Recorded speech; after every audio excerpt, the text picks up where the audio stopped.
I like to say everyone has a story. If we were writing a movie or writing a book about Dickie Roybal, what would be the title? What would be the title of your story?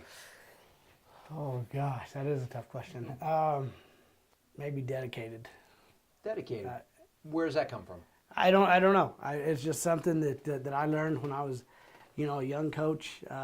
Actually, my mentors, I would say, would be Mario Martinez, who used to work here, and Rafael Roybal, who's my uncle, and used to go to coaches clinic with them. I didn't know a whole lot of coaches at that time, and that's one thing that they instilled in my brain is if you're going to do this, you've got to be dedicated. It's just not showing up to practice on the first day of practice, and I mean, you've got to do it at night. You've got to do it on weekends, and so if you're going to be a good coach, you've got to be dedicated, and so that's one thing that I've tried to be, and so I would say maybe that. What got you into coaching in the first place?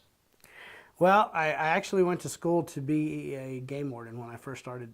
I'm really big into hunting, so I thought that's what I wanted to do, and then that was a lot of work. That was a lot of schooling, and so I was like, man, I don't want to do this. So then I started doing the coaching thing. How all my family were coaches, and just kind of went that route and fell in love with it, and that's what I did. I started coaching in-house as a girls basketball coach, and I thought that's what I wanted to do.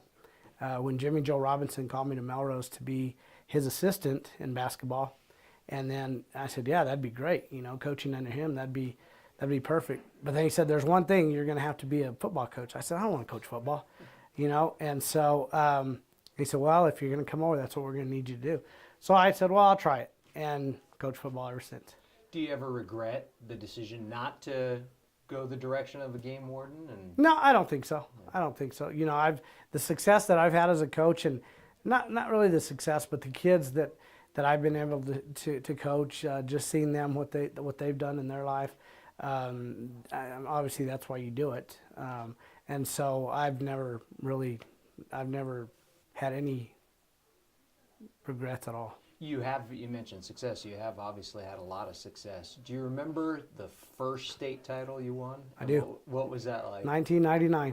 It was actually it was a six-man championship, and we were playing Roy in Roy. We'd played them the year before in the championship, and they came to us that year, and they had 4 kids that were just unbelievable. I remember it was the 2 Hazen boys, one kid named Leo Lovato, and I can't remember the other kid's name, but they were fixing to win 33 games in a row, just loaded, and we beat that. We came out with some different schemes and scored on them first play of the game, and that was the turning point. I mean, we just stayed on top of them the whole game. So I'll never forget that game.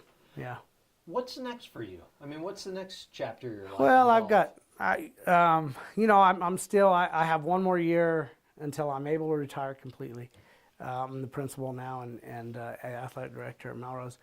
And then after that, I don't know. We'll see. I still have twin boys they'll be in 6th grade, so they'll start playing junior high next year.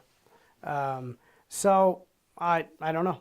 I don't know what's going to happen. What was it like? You're one of the people who have not only been a longtime coach and successful, but you're local as well. I mean, you grew up in New Mexico, right? Competed in New Mexico. What was that like?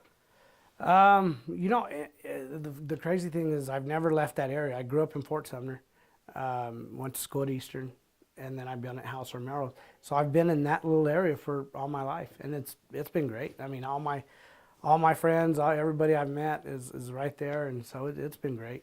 And Dickie Roybal, dedicated. Good deal. Thanks, man.